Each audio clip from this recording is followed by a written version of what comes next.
نحمده ونصلي على رسوله الكريم اما بعد فقد قال الله تبارك وتعالى كما ورد في سورة الحديد اعوذ بالله من الشيطان الرجيم بسم الله الرحمن الرحيم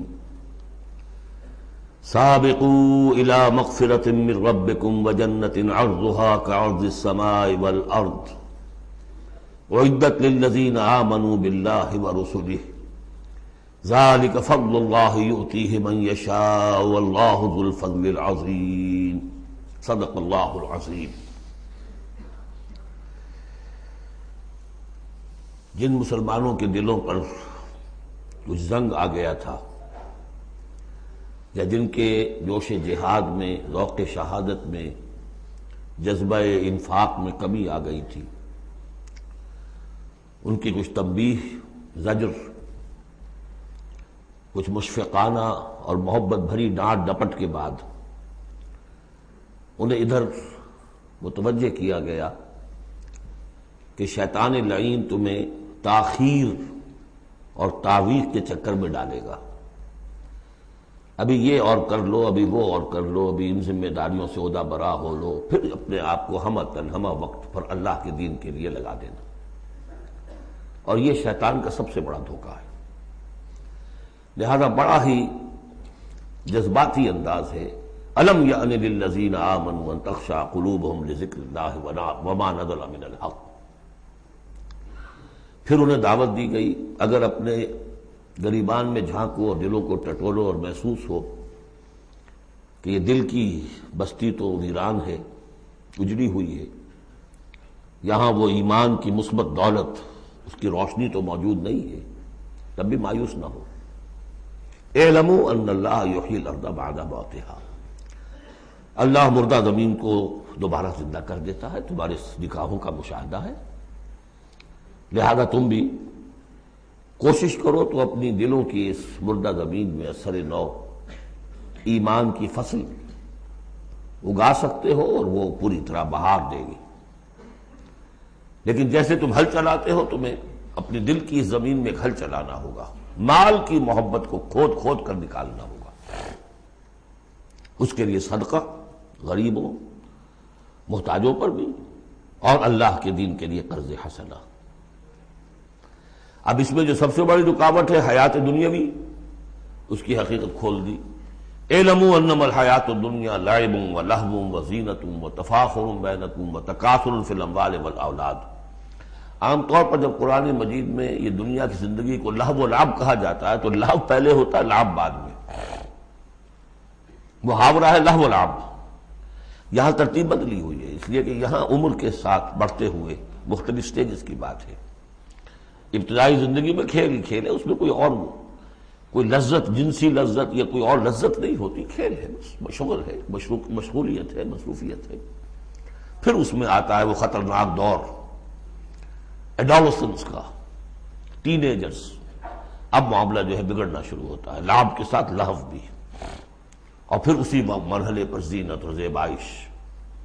پھر انسان اپنی پوری جوانی کو پہنچتا ہے، یہ 30 برس کی عمر کے آس پاس انسان پھر تفاخر، دوسروں سے اپنے آپ کو اوپر کرنا، نمایاں کرنا۔ اس کے بعد ذرا عمر ڈھلنے لگتی ہے تو آدمی بڑا ہی حقیقت پسند ہو جاتا ہے، واقعیت پسند، ریئلسٹک۔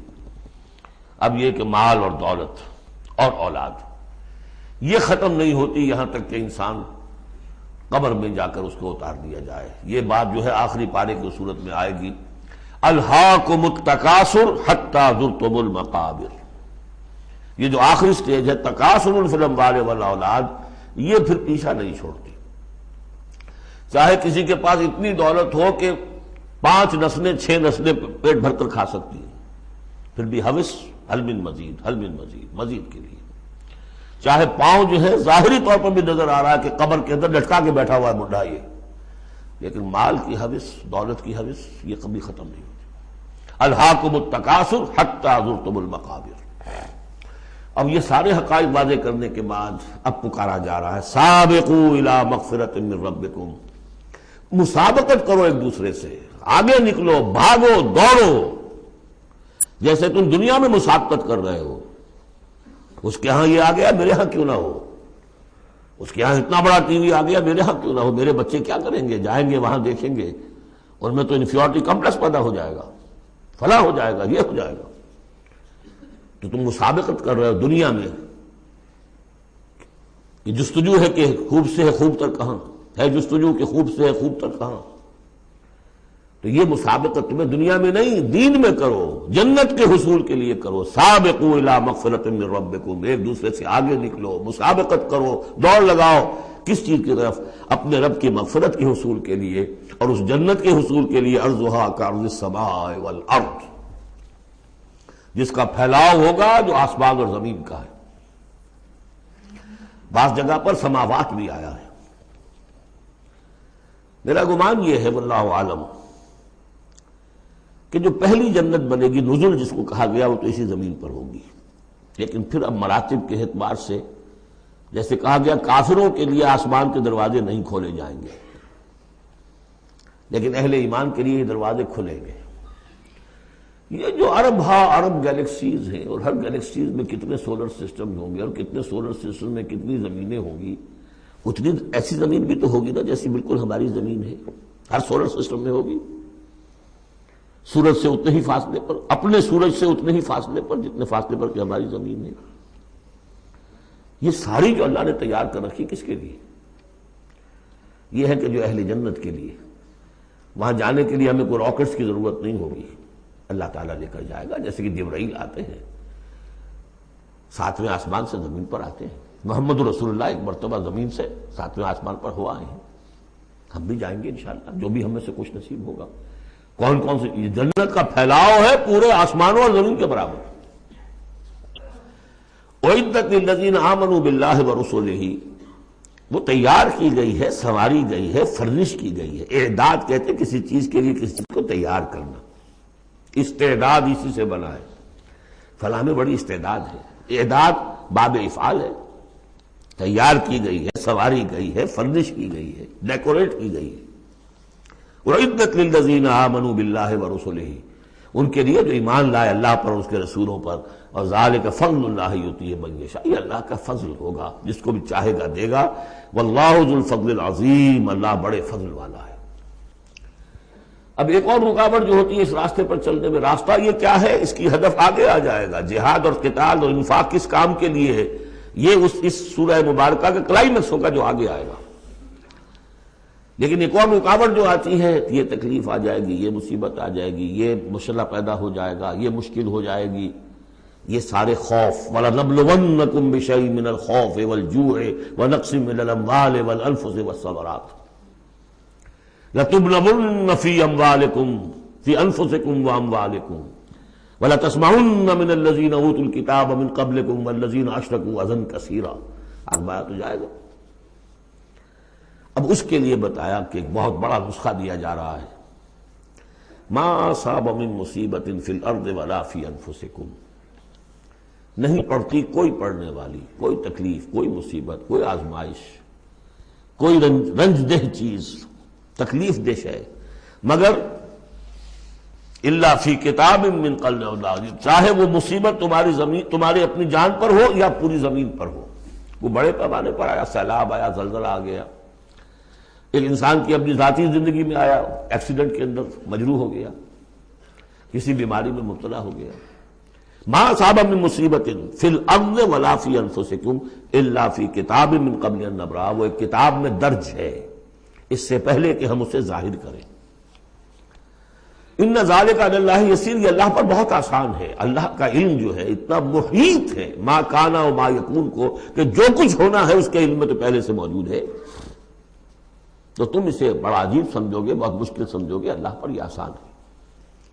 یہ بات تمہیں کیوں بتا دی گئی؟ اس کا ایک نتیجہ نکلنا چاہیے، لِكَيْ لَا تَأْسَوْا عَلَىٰ مَا فَاتَكُمْ، تم افسوس نہ کیا کرو، مایوس نہ ہو جایا کرو اس چیز پر جو تمہارے ہاتھ سے جاتی رہے۔ حوادث سے، دنیا سے کوئی چیز اگر ہاتھ سے نکل گئی، موقع ہاتھ سے نکل گیا، اب بیٹھے ہیں پچھتا رہے ہیں، پیچ و تاب کھا رہے ہیں، میں اگر اس وقت یہ کام نہ کرتا، سیدھا چلا جاتا تو میرا کام بن جاتا، یہ نہ ہوتا، اس نے یہ کام رکاوٹ نہ ڈالی ہوتی تو یہ میرا کام بن جاتا۔ سوائے وہ پیچ و تاب کے کچھ حاصل نہیں، اور جسے یقین ہے کہ یہ ہونا ہی نہیں تھا میرے لیے، اللہ تعالیٰ کی طرف سے یہ شے طے نہیں تھی، بس بات ختم ہو گئی. اور اس کے میرے ہاتھ سے نکل جانے ہی میں کوئی خیر ہے. عسیٰ ان تحبوا شیئا وہو شر لکم وعسیٰ ان تکرہوا شیئا وہو خیر لکم واللہ یعلم وانتم لا تعلمون.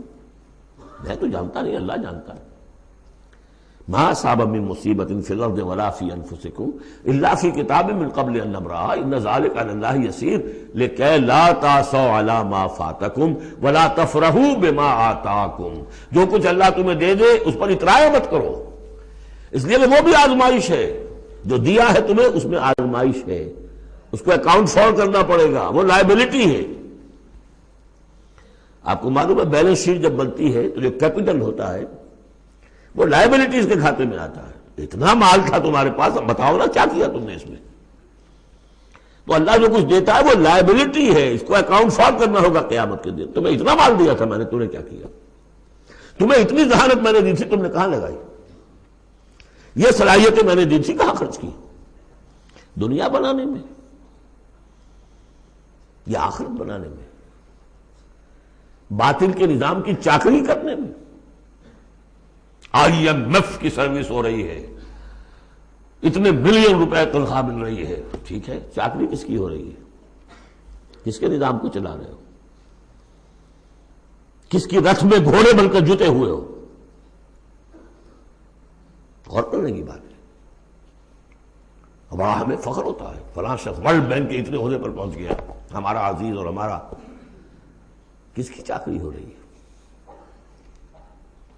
لیفٹیننٹ بن گیا انگریز کی فوج میں، انگریز کی فوج میں.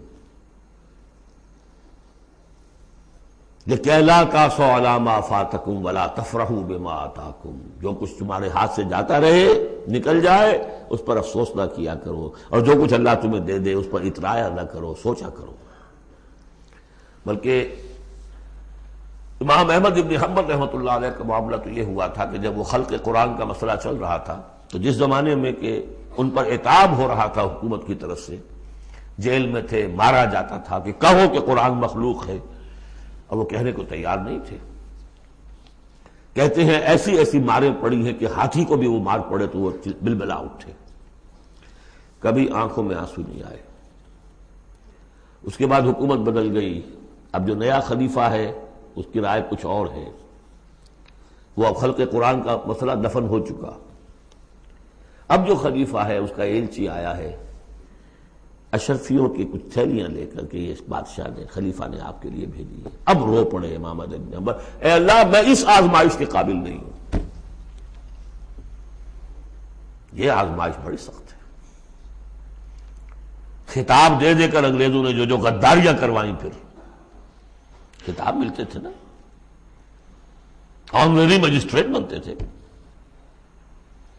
لیکن کرتے کیا تھے؟ وہ اس قوم کے اندر انگریز کی اس حکومت کو چلانے اور اس کے پاؤں مضبوط کرنے اور جمانے کی جدوجہد.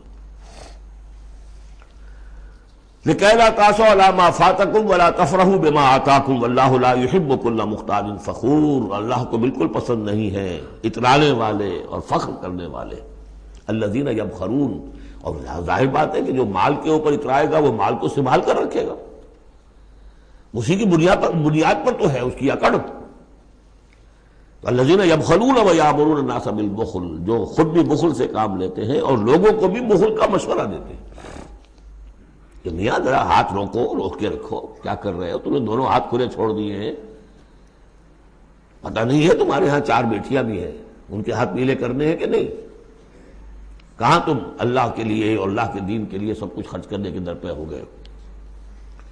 وَمَن يَتَوَلَّ فَإِنَّ اللَّهَ هُوَ الْغَنِيُّ الْحَمِيدُ. اور جو کوئی رخ پھیر لے گا، منہ موڑ لے گا، تو اللہ تعالیٰ تو غنی ہے اور حمید ہے، اسے کسی کے احتیاج نہیں ہے، وہ ستودہ صفات ہے. اب آ گیا ہے کلائمیکس اس سورہ کا. یہ آج کے ہم مسلمانوں کے لیے قرآن مجید کی اہم ترین آیت ہے.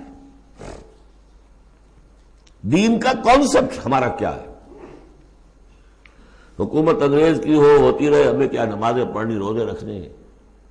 بہت بڑے عالم نے انگریز کے دور میں کہا تھا ہمیں کوئی ایسا کام نہیں کرنا چاہیے جس سے انگریزوں کو، ہمارے حاکموں کو تشویش ہو، اس لیے کہ انہوں نے ہمیں مذہبی آزادی دی ہوئی ہے. ہمیں وہ روکتے ہی نہیں، نمازیں پڑھو، داڑھیاں رکھو، روزے رکھو، حج کرو، انگریز روکتا نہیں. جس پر پھر علامہ اقبال نے پھپتی چست کی تھی کہ ملا کو جو ہے ہند میں سجدے کی اجازت، ناداں یہ سمجھتا ہے کہ اسلام ہے آزاد. اسلام کہاں آزاد ہے؟ کیا قرآن کا قانون نافذ ہے؟ وہاں تو قانون فوجداری ہند ہے، ضابطہ دیوانی ہند، ضابطہ دیوانی ہے، ضابطہ فوجداری کس کا؟ انگریز کا. کس کا قانون؟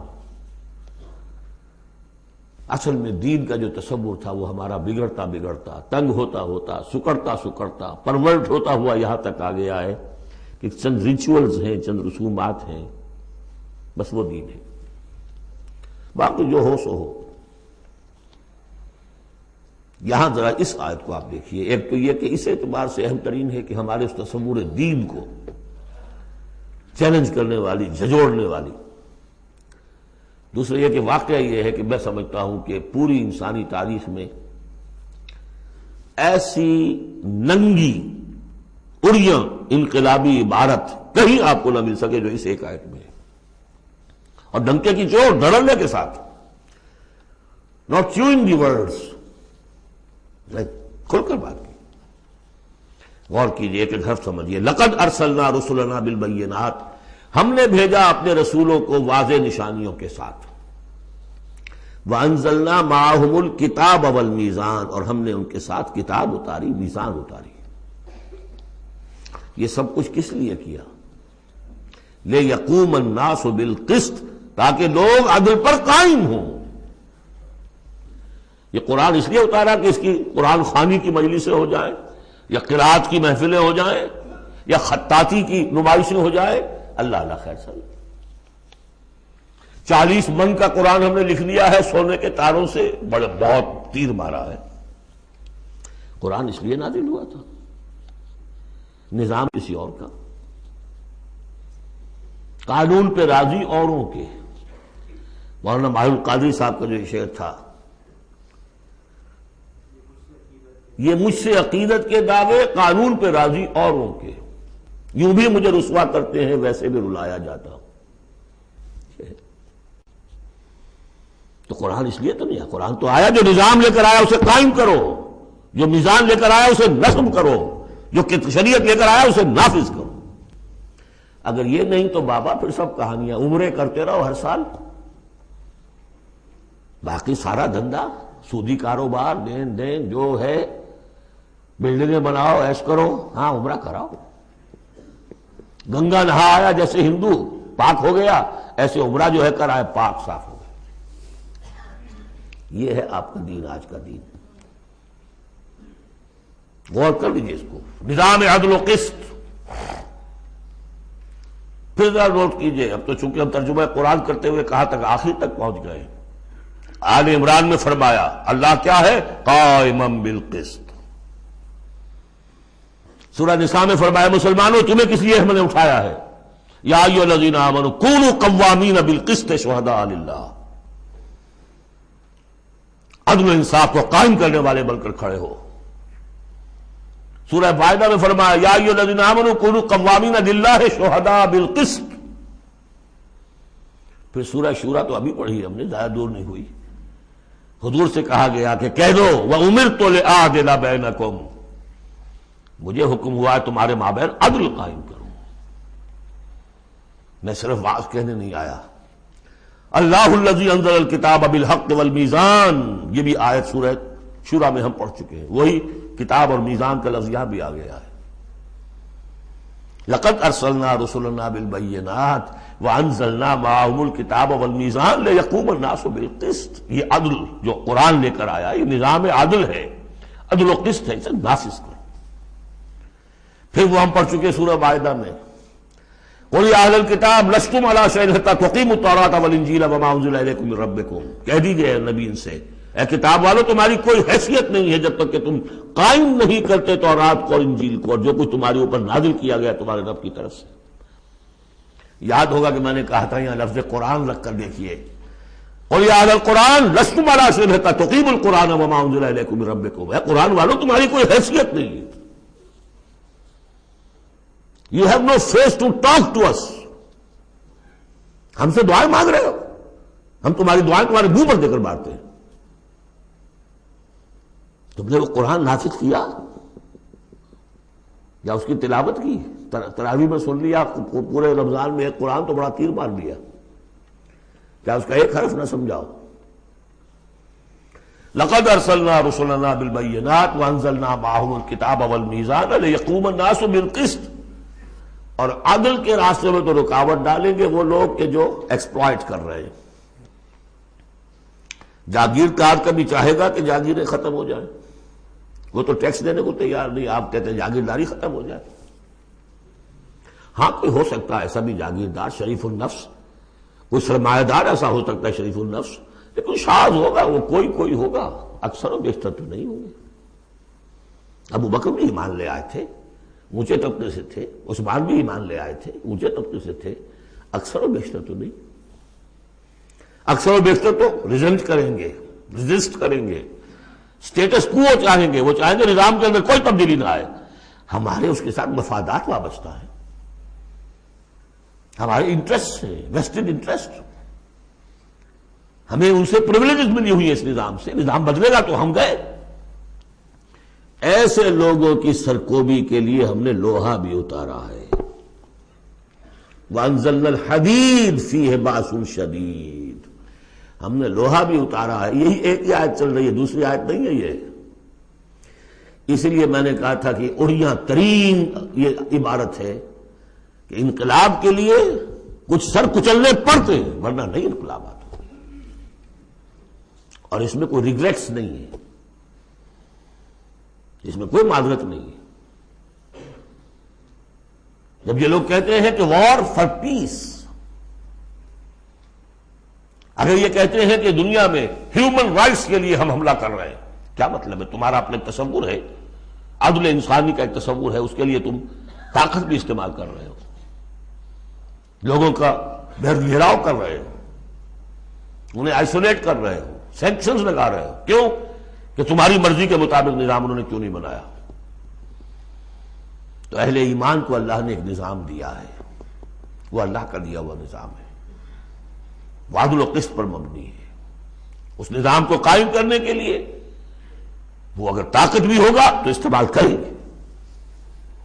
ہاں طاقت نہیں ہے تو ٹھیک ہے، پڑے ہوئے ہیں، اس میں یہ کہ طاقت فراہم کرو، دعوت دو، لوگ جمع ہوں، اس کے لیے تن من دھن لگانے کا عہد کریں، ان کی تربیت ہو. محمد رسول اللہ کیا کر رہے تھے مکے میں 12 برس تک؟ وہ آپ نے طاقت تیار کی ہے. وہ طاقت جو ہے پھر کوڑا بن گیا جب تو کوڑا دے کر مارا ہے باطل کے اوپر. بل نقذف بالحق علی الباطل فیدمغہ. ہم باطل کے اوپر حق کو مارتے ہیں جو اس کا بھیجا نکال دیتا ہے. فاذا هو زاہق. یہی ہوا. لیکن اس دوران میں، اس پروسیس میں اہل ایمان کو جانیں دینی پڑیں گی، تکلیفیں جھیلنی ہوں گی، گھر بار چھوڑنے ہوں گے، جان و مال کے نقصانات برداشت کرنے ہوں گے. یہ ہے انقلابی عمل.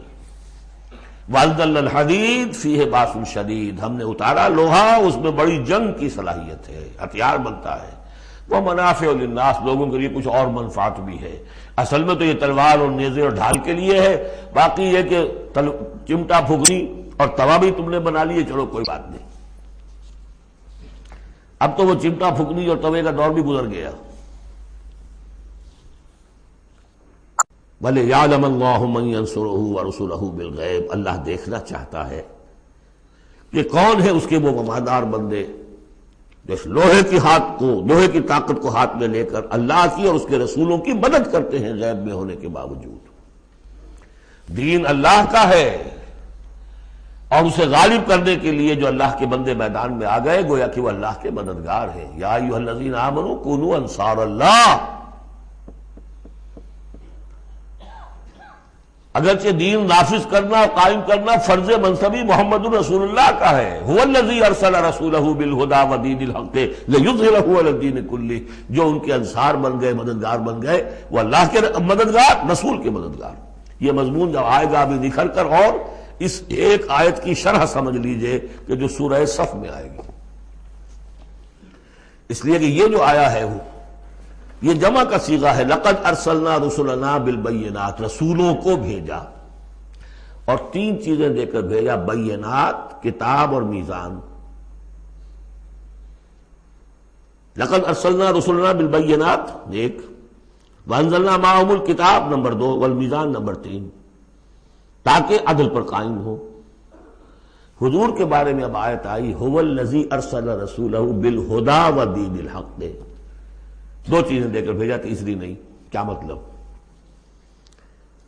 بینات اور الہدا ایک ہو گئے ہیں، کتاب اور معجزہ ایک ہو گئے، یہ قرآن ہی معجزہ ہے محمد رسول اللہ صلی اللہ علیہ وسلم کا۔ ریڈیوس ہو کر تین چیزیں محمد کے معاملے میں صلی اللہ علیہ وسلم دو رہ گئی ہیں۔ الہدا، اسی میں قانون ہے، کتاب ہے، اور یہی معجزہ ہے، محمد رسول اللہ کا معجزہ یہ ہے۔ ہاں، میزان مکمل ہو کر دین حق کی شکل اختیار کر چکی ہے، میزان عدل و قسط، اب دین حق۔ هو الذی ارسل رسولہ بالہدی ودین الحق لیظہرہ علی الدین کلہ ولو کرہ المشرکون۔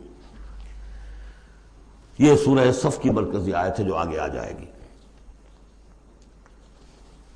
لقد ارسلنا رسلنا بالبینات وانزلنا معهم الکتاب والمیزان لیقوم الناس بالقسط وانزلنا الحدید فیہ بأس شدید ومنافع للناس وَلِيَعْلَمَ اللَّهُ مَن يَنصُرُهُ وَرُسُلَهُ بِالْغَيْبِ إِنَّ اللَّهَ قَوِيٌّ عَزِيزٌ۔ یہ سورہ مبارکہ جو ہے ایک اعتبار سے مضمون تدریجاً ترقی کرتا ہوا کلائمیکس پر پہنچ گیا ہے، آیت نمبر 25 پر جو ہم نے پڑھ لی۔ اب ایک سمجھیے ضمیمہ ہے اس میں، کبھی میں پہلے اینٹی کلائمیکس کا لفظ استعمال کرتا رہا، وہ مناسب نہیں ہے، ضمیمہ ہے۔ ضمیمہ کیا ہے؟ شیطان نے ایک اور چال چلی، جن لوگوں کے دلوں میں اللہ کی، رسول کی محبت بہت ہو گئی، آخرت کی طلب بھی ہو گئی، اور حقیقی ایمان اور صحیح جذبات، اس کا رخ موڑ دیا رہبانیت کی طرف۔ جاؤ خوب نفلیں پڑھو، خوب تپسیاں کرو، خوب عبادتیں کرو، دنیا کو چھوڑو، تاکہ دنیا میں ننگا ناچ ناچوں، اور جو اللہ کے ماننے والے ہیں وہ جا کر گپھاؤں میں اور پہاڑوں کی چوٹیوں پر اور غاروں میں جا کر تپسیاں کریں۔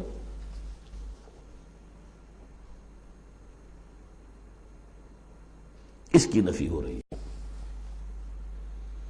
یہ راستہ نہیں ہے دین کا۔ اور یہ خاص طور پر، ویسے یہ کہ ہندوستان میں کیوں آیا یہ مسئلہ اور کسی اور جگہ کیوں آیا، لیکن یہ کہ مونسٹسزم جو ہے، یہ خانقاہی نظام جو ہے، کرسچینٹی میں ٹاپ پر پہنچا رہی ہے، اس میں کوئی شک نہیں۔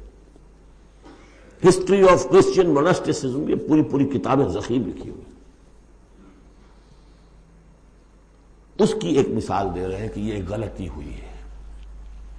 مسلمان میں ایمان باللہ، ایمان بالآخرہ پیدا ہو تو وہ دنیا کی مجدھار میں رہ کر نظام کو صحیح کرے، نظام کو ٹھیک کرتے ہوئے بھوک بھی آئے گی، برداشت کرے۔ مجرد روزے رکھ کے جو کچھ کرنا ہے تمہیں، وہ تم جہاد میں بھوک جھیلو، وہ پروڈکٹیو ہوگی، اس سے باطل اور ناانصافی کا خاتمہ ہوگا۔ اور تم کہیں خانقاہوں کے اندر روزے رکھ رہے ہوگے، اس سے دنیا کو کوئی فائدہ نہیں ہوگا۔ یہ زمین و آسمان کا فرق ہے، مونسٹسزم۔ یہی وجہ ہے کہ اسلام میں بھی جب بادشاہت آ گئی، ملوکیت کا جب آ گیا تو راستہ بڑھ گیا، باقی اب جاؤ، چلے کھینچو، خانقاہیں آباد کرو، راج کرے گا خالصہ، سلاطین ہوں گے، امراء ہوں گے، راج وہ کریں گے۔ ہاں، تمہاری خانقاہ کو ہم اتنے گاؤں دے دیتے ہیں، اس کی آمدنی تمہاری خانقاہ پر صرف ہوگی، جو تمہارے مرید وغیرہ آئیں اور وہاں لنگر چلتا رہے، اس کے لیے کھانا ہو جائے۔ لیکن یہ حکومت کے معاملات جو ہیں، ان کے بارے میں بات نہ کرنا۔ یہ ہے وہ راستہ، ٹیڑھا راستہ، جو معروف، جو ہم جانتے ہیں، جن کو رسولوں کا معاملہ، تو ان میں حضرت عیسیٰ کے پیروکاروں کے اندر یہ غلطی پیدا ہوئی۔ اب اس کی مثال دی جا رہی ہے کہ مسلمانوں، دنیا سے بے رغبتی، دنیا کو چھوڑ کر آخرت کو اختیار کرنا، یہ تو ہے دین کا جوہر، لیکن اس کا یہ مطلب نہیں کہ ترک دنیا ہو جائے، رہبانیت ہو جائے، تم تمدن کو اور تہذیب کو چھوڑ کر تم کہیں جنگلوں میں نکل جاؤ بن باس لے لو، تم وہاں پر جا کر جو ہے وہ خانقاہیں بنا لو، یہ نہیں. دنیا کی مجدھار میں رہو اور جہاد فی سبیل اللہ کے ذریعے سے حق کا بول بالا کرو، ناانصافی کا خاتمہ کرو، عدل کو قائم کرو، جس کا جو حق ہے اس کو ملنا چاہیے. جیسا کہ حضرت ابوبکر نے فرمایا تھا جو پہلی بیعت ہوئی ہے، بیعت خلافت، کہ لوگوں تم میں سے جو ضعیف ہے وہ میرے نزدیک قوی ہوگا جب تک کہ اسے اس کا حق دلوا نہ دوں، اور جو قوی ہے وہ میرے نزدیک کمزور ہوگا، ضعیف ہوگا جب تک کہ اس سے حق وصول نہ کروں. یہی بات کہی تھی حضرت سعد بن ابی وقاص نے رضی اللہ تعالی عنہ ایرانیوں سے، جب انہوں نے کہا آپ لوگ کیوں ہم پر چڑھائے؟ فرمایا انا قد ارسلنا، ہم بھیجے گئے ہیں، اللہ نے بھیجا محمد کو، محمد نے بھیجا ہمیں. مشن کیا ہے؟ لنخرج الناس من ظلمات الجہالت الی نور الایمان، کہ لوگوں کو نکالیں ہم جہالت اور جاہلیت کی تاریکیوں سے ایمان کی روشنی کی طرف. وَمِن جَوْرِ الْمُلُوكِ إِلَىٰ عَدْلِ الْإِسْلَام، بادشاہوں کے ظلم و ستم کے پنجوں سے نجات دلا کر اسلام کے عادلانہ نظام سے روشناس کریں. یہ ہمارا مشن ہے. لہذا آپ دیکھیے اس بات کو واضح کرنے کے لیے تمہید شروع ہوئی. وَلَقَدْ أَرْسَلْنَا نُوحًا وَإِبْرَاهِيمَ، ہم نے ہی بھیجا تھا نوح کو بھی اور ابراہیم کو بھی. وَجَعَلْنَا فِي ذُرِّيَّتِهِمَا النُّبُوَّةَ وَالْكِتَابَ، اور ہم نے ان دونوں کی نسل میں رکھ دی نبوت اور کتاب. حضرت نوح کی بات ظاہر بات ہے کہ ان کی نسل ہی چلی ہے، لہذا نبوت بھی ان کی نسل میں چلی. لیکن ان کی نسل حضرت سام کی نسل بھی ہے، حضرت حام کی نسل بھی ہے، حضرت یافس کی نسل بھی ہے. تو یقیناً حضرت نوح اور حضرت ابراہیم کے مابین تو انبیاء اور رسل تینوں نسلوں میں آئے. حام کی نسل میں بھی، یافس کی نسل میں بھی، سام کی نسل میں بھی. قرآن مجید میں صرف سامی رسولوں کا تذکرہ ہے. البتہ ابراہیم کے بعد پھر جو آئے ہیں وہ حضرت ابراہیم کی نسل میں آئے ہیں. اور حضرت ابراہیم بھی چونکہ اب سے تقریباً 5000 برس قبل کے ہیں، اور ان کی اولاد کہاں کہاں تک گئی ہے یہ بالکل اپنی جگہ پر ایک تحقیق کا موضوع ہے. لیکن نبی ان کے بعد آئے ہیں ان کی نسل میں. وَلَقَدْ أَرْسَلْنَا نُوحًا وَإِبْرَاهِيمَ وَجَعَلْنَا فِي ذُرِّيَّتِهِمَا النُّبُوَّةَ وَالْكِتَابَ فَمِنْهُم مُّهْتَدٍ وَكَثِيرٌ مِّنْهُمْ فَاسِقُونَ. اب ان کی نسل کے اندر بہت سے ہیں ہدایت یافتہ بھی ہیں، لیکن بہت سے کثیر جو ہیں وہ فاسق ہیں. یہ تمہید ہے کس بات کے لیے؟ ثُمَّ قَفَّيْنَا عَلَىٰ آثَارِهِم بِرُسُلِنَا وَقَفَّيْنَا بِعِیسَىٰ ابْنِ مَرْیَم. پھر ہم نے بھیجے ان کے پیچھے ان کے نقش قدم پر، آثارہم برسلنا، اپنے بہت سے رسول. وقفینا بعیسیٰ ابن مریم، اور پھر ہم نے بھیجا عیسیٰ ابن مریم کو. عیسیٰ ابن مریم کے تذکرے کے لیے یہ ساری تمہید ہے. وجعلنا فی ذریتہم وآتیناہ الانجیل، اور اسے ہم نے انجیل عطا فرمائی حضرت عیسیٰ ابن مریم کو. وجعلنا فی قلوب الذین اتبعوہ رأفۃ ورحمہ، اور ہم نے رکھ دیا، پیدا کر دیا ان لوگوں کے دل میں جنہوں نے اس کی پیروی کی بڑی نرمی اور رحمت. رافت اور رحمت، رافت کہتے ہیں اس کو کہ کسی کو تکلیف میں دیکھ کر آپ تڑپ اٹھیں، یہ رافت ہے. اور رحمت یہ ہے کہ آپ اب اس کے لیے اس تکلیف کے ازالے کے لیے کوئی کوشش کریں. گویا کہ یہ ایک جیسے کہ ہمارے ہاں وہ ریفلیکس ایکشن کا ایک سرکل ہے. ادھر کسی چیونٹی نے کاٹا، اس کا سارا تصور جو ہے یہاں پہنچ گیا دماغ میں، کسی چیز نے کاٹا، فوراً وہاں سے حکم آیا اور جو مسلز ہیں ان کو حکم ہوا اور ہاتھ جو ہے ہم نے کھینچ لیا. انسٹنٹینیسلی یہ شے ہوتی ہے.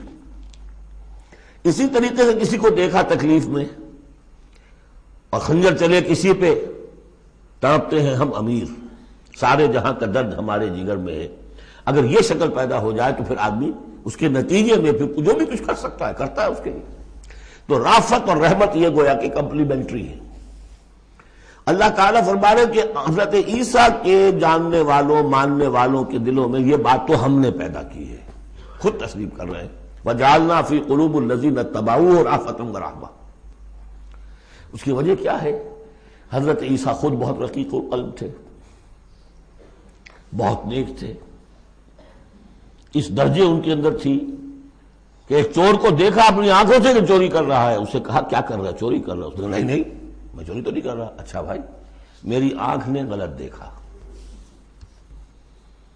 حضرت عیسیٰ کی اپنا مزاج، ہر ایک کا اپنا مزاج ہے. لہذا وہی مزاج ان کے جو حواریین تھا ان کے اندر پیدا ہوا ہے، رافت، رحمت، رقت قلب، شفقت۔ لیکن یہ چیز اب شیطان نے اس کو موڑ دیا رہبانیت کی طرف۔ وَرَهْبَانِيَّةً ابْتَدَعُوهَا، رہبانیت کی بدعت انہوں نے ایجاد کی ہے۔ ایک شے تو ہم نے رکھی ان کے دل میں، رافت اور رحمت ہم نے رکھ دی۔ تو رافت اور رحمت تو بری شے نہیں ہے، خود حضور کے لیے لفظ سورہ توبہ کی آخری آیت میں آ چکا ہے، بالناس رؤوف الرحیم، بالمومنین رؤوف الرحیم، اہل ایمان کے حق میں آپ رؤوف بھی ہیں، رحیم بھی ہیں۔ رافت اور رحمت بری شے تو نہیں، لیکن اس کا جو رخ موڑا ہے شیطان نے، اس کو کہا بدعت۔ وَرَهْبَانِيَّةً ابْتَدَعُوهَا، رہبانیت کی بدعت انہوں نے ایجاد کر لی۔ مَا كَتَبْنَاهَا عَلَيْهِمْ، ہم نے تو وہ ان پر فرض نہیں کی تھی۔ إِلَّا ابْتِغَاءَ رِضْوَانِ اللَّهِ، ہم نے تو جو چیز فرض کی تھی وہ یہی تھی کہ اللہ کی رضا تلاش کرو۔ اللہ کی رضا تلاش کرنے میں ایک راستہ یہ ہے، نفس کشی، سیلف انہیلیشن، تپسیاں، ریاضتیں، رہبانیت، ترک دنیا، تجرد کی زندگی، شادی بیاہ نہیں کرنی۔ لیکن یہ غلط راستہ تھا۔ اللہ کی رضا کا راستہ کیا ہے؟ وَابْتَغُوا إِلَيْهِ السَّبِيلَ وَجَاهِدُوا فِي سَبِيلِ اللَّهِ بِأَمْوَالِكُمْ وَأَنفُسِكُمْ، یہ راستہ ہے جو اللہ چاہتا ہے، باطل کو بلیا بیٹ کرنے کے لیے، حق کو غالب کرنے کے لیے، ظلم کے خاتمے کے لیے، عدل و قسط کو قائم کرنے کے لیے۔ سختیاں جھیلو، تکلیفیں برداشت کرو، بھوک برداشت کرو، فاقے برداشت کرو، جان و مال کا نقصان برداشت کرو۔ یہ ہے کہ جو اللہ کی رضا جوئی کا راستہ ہے جو اللہ نے سکھایا ہے۔ ہاں شیطان نے موڑ دیا کہ ان کی نیکی اب تمدن سے مڑ کر ادھر چلی جائے، تاکہ یہاں تمدن کا میدان میرے لیے ننگا ناچ میں ناچوں، مجھے کچھ پوچھنے والا نہ ہو۔ فَآتَيْنَا الَّذِي فَمَا رَأَوْهَا حَقَّ رِعَایَتِهَا، پھر ایک اور دوہرا جو ان کے اوپر چارج شیٹ ایک اور ہے، پھر وہ رعایت بھی نہیں کر سکے اس کی جیسی کہ رعایت کرنی چاہیے تھی۔ ایک دفعہ آدمی طے کر لے میں ساری عمر شادی نہیں کروں گا، مجرد رہوں گا، یہ تو آسان ہے، اس کو نبھانا تو آسان نہیں ہے۔ اللہ نے انسان میں جنسی جذبہ رکھا ہوا ہے، نتیجہ کیا نکلا؟ وہ تو جو کتابیں میں نے بتایا ہے کہ یہ موٹی موٹی ضخیم کتابیں جو ہیں ہسٹری آف کرسچین موناسٹسزم پر، ان میں پڑھ لیجیے اب کیا ہوتا تھا۔ کہنے کو راہب ہے اور راہبائیں ہیں، اور زنا ہو رہا ہے، حرامی بچوں کی پیدائش ہو رہی ہے، اور ان کے تہخانوں کے اندر قبریں بن رہی ہیں۔ وہ تہخانے جو ہوتے تھے راہب خانوں کے، وہ حرامی بچوں کے قبرستان ہوتے تھے۔ آخر فطرت کا راستہ ہے، دریا کے آگے آپ بند باندھیں گے کیا کریں گے؟ کوئی راستہ اس کا ایک اور بنائیے تو پھر بند باندھ سکتے ہیں نا، چلتے دریا میں کیسے بنا دیں گے؟ وہ اسلام نے راستہ دیا ہے، حلال راستہ ہے، جائز راستہ ہے، شادی کرو، اپنے جنسی جذبے کی تسکین کا سیدھا سامان جو ہے وہ تمہارے لیے موجود ہے۔ جہاں وہاں قدغن آ جائے گی حرام خوری ہوگی، پانی کے آگے بہاؤ کریں تو پانی کہیں نہ کہیں سے راستہ نکال لے گا، یہی ہوا۔ وہ جمی سواگت ہو آج کی دنیا کے یا کوئی بھی ہو، پھر جو ان کے اسکینڈلز آتے ہیں، اور کون بچا ہوا ہے؟ شاذ کوئی ہوگا، اس لیے کہ خود وہ کہتے ہیں، انہی کا ایک آدمی ہے، شاہدہ شاہد من اہلہا، جب فرائیڈ جو ہے انہی کا آدمی وہ کہتا ہے کہ یہ سب سے زیادہ پوٹنٹ ہے موٹیو انسان کا، the most potent motive in human beings is sex. حالانکہ غلط ہے، یہ مغربی حکماء کے میں سے کسی کی نظر کہیں جم گئی، کسی کا کہیں جم گئی۔ مارکس کو پیٹ نظر آیا، معاشی جذبہ جو ہے انسان کا، اس کو سیکس نظر آیا، ایڈلر کو دی ارج ٹو ڈومینیٹ، تفوق، حب تفوق۔ یہ ساری چیزیں اپنی جگہ پر پارشل ٹروتھس ہیں، سب ٹھیک ہے، لیکن بہرحال جو اتنا بڑا جذبہ ہے اس کے آگے آپ ایک غیر فطری اگر بند باندھیں گے تو اس کا نقصان کیا ہوگا؟ فما رعوها حق رعایتها، تو پھر وہ رعایت بھی نہ کر سکے، اس کی حفاظت نہ کر سکے، اس کا حق ادا نہ کر سکے، اس کو نبھا نہ سکے جیسا کہ نبھانے کا حق تھا۔ فآتینا الذین آمنوا منہم اجرہم، تو ان میں سے جو لوگ ایمان لے آئے، یعنی یہ کہ جو بھی مسلمان ہو گئے، یہ بھی مانی ہے، یا اپنے اپنے زمانے میں حضور صلی اللہ علیہ وسلم سے کی بعثت سے پہلے جو لوگ بھی تھے صاحب ایمان ان میں، ان کے لیے ان کا اجر ہے۔ وَكَثِيرٌ مِّنْهُمْ فَاسِقُونَ، لیکن ان کی بھی اب اکثریت جو ہے فاسقوں پر مشتمل ہے۔ یا ایھا الذین آمنوا اتقوا اللہ وآمنوا برسولہ، اس کے دو مفہوم ہیں. ایک تو یا ایھا الذین آمنوا اہل ایمان، مسلمانوں سے خطاب ہے. اہل ایمان اللہ کا تقوی اختیار کرو اور اللہ کے رسول پر ایمان کو پختہ کرو. لقد کان لکم فی رسول اللہ اسوۃ حسنہ. ان کی زندگی میں دیکھو کیا توازن تھا. انہوں نے ترک دنیا تو نہیں کی، شادیاں کی، بھرپور زندگی گزاری ہے، ان کی اولاد بھی تھی، کتنی بیٹی کتنی بیویاں تھیں. ہاں اس کے باوجود پوری زندگی لگی ہے دین کے غلبے کی جد و جہد میں. یہ اسوہ ہے، یہ آئیڈیل ہے تمہارے لیے، یہ نمونہ ہے، ان کی پیروی کرو. لقد کان لکم فی رسول اللہ اسوۃ حسنہ. اور اس اسوے میں واقعہ یہ ہے کہ یہ بھی دیکھنے کی ضرورت ہے. ایک تو یہ کہ آپ حضور کی زندگی میں گنتے چلے جائیں، یہ چیز بھی تھی، یہ چیز بھی تھی، یہ چیز بھی تھی، یہ چیز بھی تھی، یہ چیز گن لی آپ نے، فہرست بنا لی. آپ نے وہ ساری چیزیں جو ہے اپنے اندر پیدا کرنے کی کوشش کی، فیصلہ کر لیا کریں گے. لیکن اگر یہ حماقت آپ نے کر دی کہ دیکھا نہیں کہ ان مختلف چیزوں کے مابین ریشیو پروپورشن کتنا تھا. اصل شہر ریشیو پروپورشن، ایک چیز کتنی تھی، دوسری کتنی تھی، تیسری کتنی تھی. اگر ریشیو پروپورشن ڈسٹرب ہو جائے گا تو اس وقت تو ختم ہو جائے گا. جیسے نسخے کے اندر 4 دوائیں ہیں، ایک تولہ بھر ہے، ایک ماشا بھر ہے، ایک فرض کیجیے چھٹانک بھر ہے، اور آپ نے وہ چھٹانک والے کو تولہ کر دیا، تولے کو چھٹانک کر دیا، تو نسخہ شفا کے بجائے نسخہ ہلاکت بن جائے گا. تو محض یہ ثابت کر دینا یہ ثابت ہے، فلاں حدیث سے ثابت ہے، یہ ایک بات ہے، صحیح ہے. لیکن یہ دیکھیے کہ حضور کا مجموعی جو طرز عمل ہے، آپ کا جو رویہ ہے، زندگی جو آپ نے گزاری ہے، اس میں ٹائم ایلوکیشن کیا تھا، اس میں ریسورسز کی ایلوکیشن کدھر تھی، اس میں اب پرائرٹیز کس کو تھی، کیا چیز جو تھی وہ پرائمری تھی، کیا سیکنڈری تھی. اگر یہ چیزیں بھی ملحوظ نہ رکھی گئیں تو وہ اسوہ نہیں رہے گا، وہ کچھ اور بن جائے گا. لہذا یہاں زور جو ہے وہ آمنوا برسولہ. اور ایک بات یہ ہے کہ یہاں پر اہل کتاب کو بھی خطاب کیا جا رہا ہے کہ ان میں سے بھی جن لوگوں کے دلوں کے اندر ابھی کوئی رمق تھی ایمان کی، سابقہ ایمان کی، ان کو پکار کر کہا جا رہا ہے یا ایھا الذین آمنوا اتقوا اللہ وآمنوا برسولہ. اللہ کو تو تم مانتے ہو پہلے سے، اس کا تقوی اختیار کرو. اب تمہارے لیے بڑا امتحان یہ کہ اس رسول پر بھی ایمان لاؤ.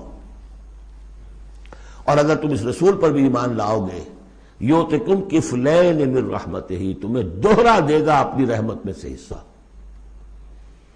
اہل کتاب جو ایمان لائے حضور پر، ان کے لیے دوہرا اجر ہم پڑھ چکے ہیں پہلے ہی، سورہ قصص میں آ چکا ہے. وَيَجْعَلْ لَكُمْ نُورًا تَمْشُونَ بِهِ. اب یہ دونوں کو کور کرے گا. اگر تم نے رسول پر ایمان پختہ رکھا، اسی لیے جو میں زور دیتا ہوں کہ منہج انقلاب نبوی تلاش کیجئے. آپ حضور نے کیسے انقلاب برپا کیا؟ محض اقامت دین کی جد و جہد کے لیے تن من دھن لگا دینا، یہ پہلا قدم ہے. اللہ مجھے اور آپ کو توفیق دے کہ ہم اس کا فیصلہ کریں. پھر مرحلہ آئے گا کس طریقے پر کریں.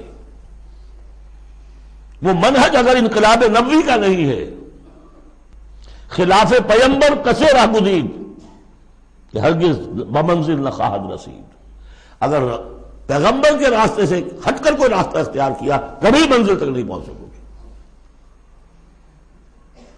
لہذا آمنوا برسولہ، جتنا یقین ہوگا کہ جائی جاست. آپ کو معلوم ہے جہاں ذرا گمان ہوتا ہے کہ یہاں تیل ہے، کروڑ ہاں ارب ہاں روپیہ جو ہے وہ وہاں پہ ڈرلنگ کے اندر، تلاش کے اندر لگا دیتے کہ نہیں. یقین ہو کہ جائی جاست. اصل شے ہے سیرت محمدی صلی اللہ علیہ وسلم، اصل شے ہے طریق محمدی صلی اللہ علیہ وسلم، منہج و منہاج محمدی صلی اللہ علیہ وسلم. وَلِكُلٍّ جَعَلْنَا مِنْكُمْ شِرْعَةً وَمِنْهَاجًا. ہم نے تم میں سے سب کے لیے علیحدہ علیحدہ شریعتیں، علیحدہ علیحدہ منہاج بنائے ہیں. منہاج محمدی کیا ہے، اس کو تلاش کرو اور اس کو اختیار کرو. یا ایھا الذین آمنوا اتقوا اللہ وآمنوا برسولہ یؤتکم کفلین من رحمتہ ویجعل لکم نورا تمشون بہ ویغفر لکم واللہ غفور رحیم. اور بخش دے گا. پھر اس راستے پر آدمی چل پڑے، رخ سیدھا کر لے، بحیثیت مجموعی زندگی صحیح رخ پر آ گئی تو خطا تو ہو جائے گی کبھی نہ کبھی، کہیں پاؤں پھسل جاتا ہے آدمی کا، اٹھتا ہے توبہ کرتا ہے۔ انما التوبۃ علی اللہ للذین آمنوا للذین یعملون السوء بجہالۃ ثم یتوبون من قریب واللہ غفور الرحیم، اللہ جو ہے وہ غفور الرحیم ہے۔ تو میں نے جو اس آیت کا مفہوم بیان کیا آپ کے سامنے کہ اس میں خطاب کا رخ جو ہے اہل کتاب کی طرف بھی ہے، اس سے اگلی آیت جو ہے بہت کھل جاتی ہے۔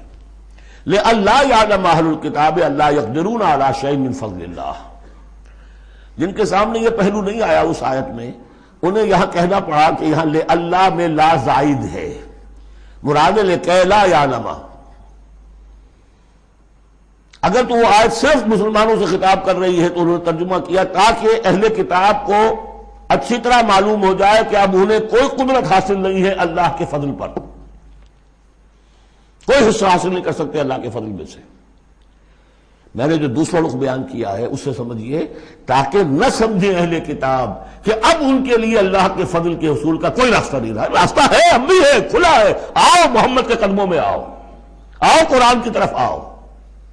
جیسے سورہ بنی اسرائیل میں ہم نے کہا تھا، ہم نے پڑھا تھا عسیٰ ربکم ان یرحمکم وان عدتم عدلا وجعلنا جہنم للکافرین حصیرا، اب بھی تمہارا رب تم پر رحمت کرنے کے لیے تیار ہے، تم تھے لاڈلے تھے، اس میں کوئی شک نہیں، اب تم راہ درگاہ ہو گئے ہو اپنے طرز عمل کی وجہ سے، اپنے کردار کی وجہ سے، لیکن اب بھی تمہارا رب تم پر رحمت فرمانے کے لیے آمادہ ہے۔ عسیٰ ربکم ان یرحمکم وان عدتم عدلا، اور اگلی آیت کیا ہے؟ ان ھذا القرآن یہدی للتی ہی اقوم، رحمت خداوندی کا شاہ درا اب یہ قرآن ہے، یہاں سے داخل ہو۔ یہاں بھی وہی فرمایا جا رہا ہے اب بھی فضل کا راستہ کھلا ہے تمہارے لیے، اللہ کا فضل جو ہے ابھی کھلا ہے، آؤ لئلا یعلم اہل الکتاب، تاکہ نہ یہ سمجھیں اہل کتاب اللہ یقدرون علی شیء من فضل اللہ کہ اب تو فضل اللہ کے فضل میں سے ان کے لیے کچھ بھی حاصل کرنا ممکن نہیں۔ وَأَنَّ الْفَضْلَ بِيَدِ اللَّهِ يُؤْتِيهِ مَن يَشَاءُ، فضل اللہ کے ہاتھ میں ہے، وہ جس کو چاہتا ہے دیتا ہے، وَاللَّهُ ذُو الْفَضْلِ الْعَظِيمِ، اور اللہ بہت بڑے فضل والا ہے۔ سورۃ المجادلہ، یہاں پہ ایک نوٹ کر لیجئے کہ ان میں مسبحات کی ترتیب اس طرح ہے، ایک مسبحات میں سے ام المسبحات سورہ حدید، پھر ایک ہے بغیر مسبح تسبیح کے، پھر ایک صورت آئے گی پھر مسبحات میں سے سورہ حشر، پھر ممتحنہ آ جائے گی بغیر تسبیح کے، پھر ان 10 صورتوں کے اندر جو اہم ترین جوڑا ہے مرکز ان کا وہ سورہ صف اور سورہ جمعہ دونوں مسبحات سے شروع ہوں گی، پھر ایک خالی پھر مسبحات میں سے تغابن، پھر دونوں ایک جوڑا ہے کہ جو بغیر مسبحات کے ہیں، سورہ طلاق اور سورہ تحریم۔ مرکز کیا ہے ان کا 10 میں سے؟ 4 ادھر 4 ادھر، درمیان میں سورہ صف سورہ جمعہ۔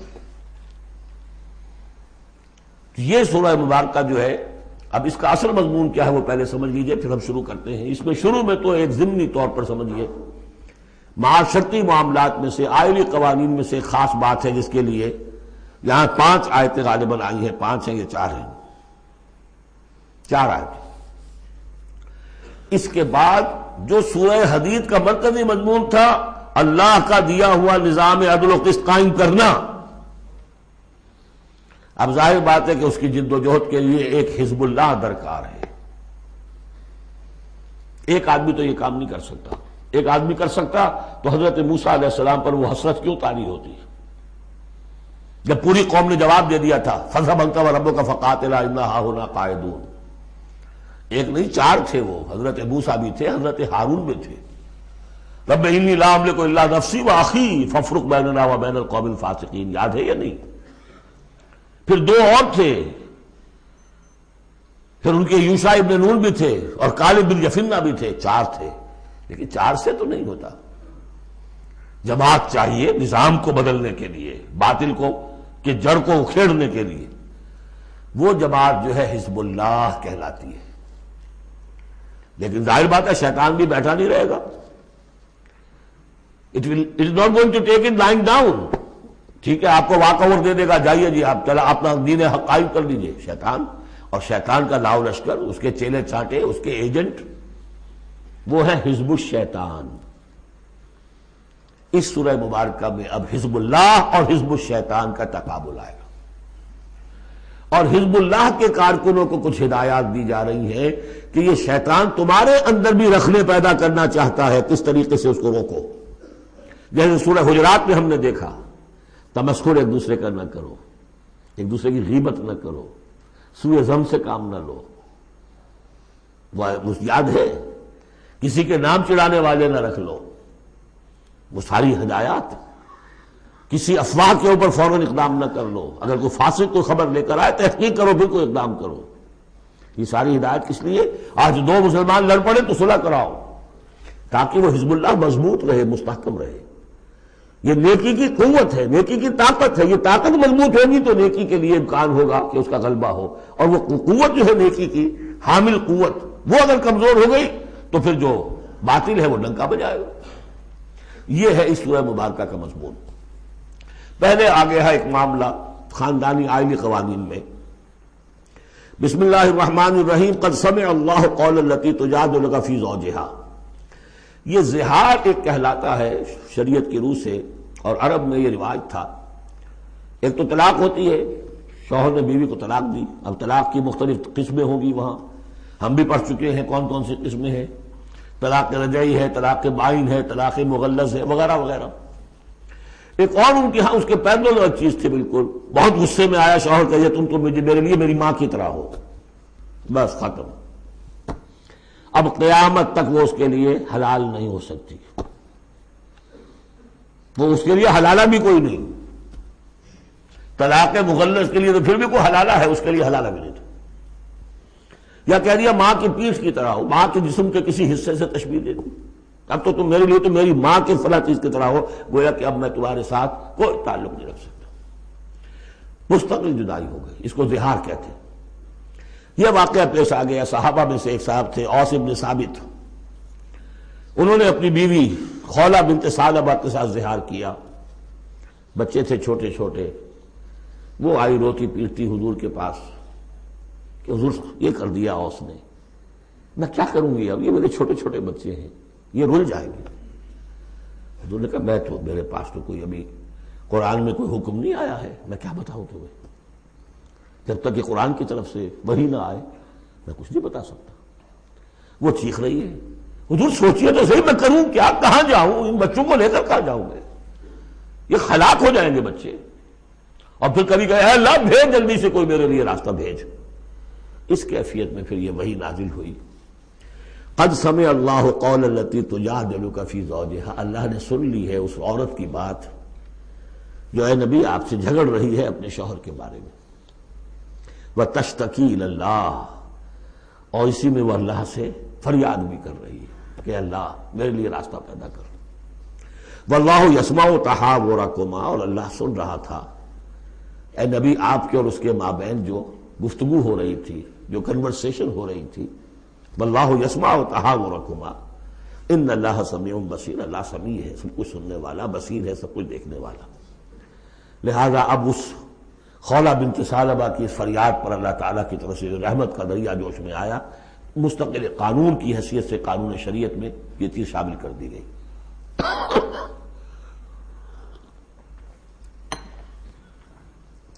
الذین یظاہرون منکم من نسائہم، اے مسلمانوں تم میں سے جو لوگ اپنی بیویوں کو اپنی ماں کہہ بیٹھے، ماں ہن امہاتہم، وہ ان کی مائیں تو نہیں بن جاتی کہہ دینے سے، جیسے کسی کو بیٹا کہنے سے بیٹا تو نہیں بن جائے گا، وہ منہ بولے بیٹے کی کوئی حیثیت نہیں، اسی طرح یہ ماں کہہ دینا اسے کوئی معنی نہیں۔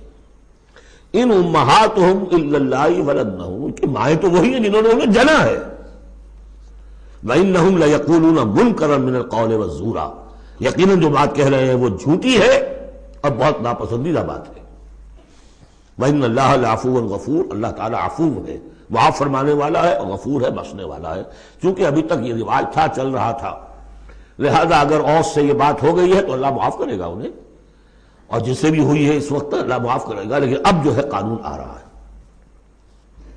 والذین یظاہرون من نسائہم ثم یعودون لما قالوا، وہ لوگ کہ جو اپنی بیویوں کو اپنی ماں سے یا اپنی ماں کے جسم کے کسی حصے سے تشبیہ دے بیٹھے اور پھر وہ لوٹنا چاہیں، اعادہ کرنا چاہیں لما قالوا، جس بات کو انہوں نے کہا تھا اس سے واپس آنا چاہیں، فتحریر رقبۃ من قبل ان یتماسا، تو ایک غلام کو آزاد کرنا ہوگا اس سے پہلے کہ وہ آپس میں ایک دوسرے کو مس کریں.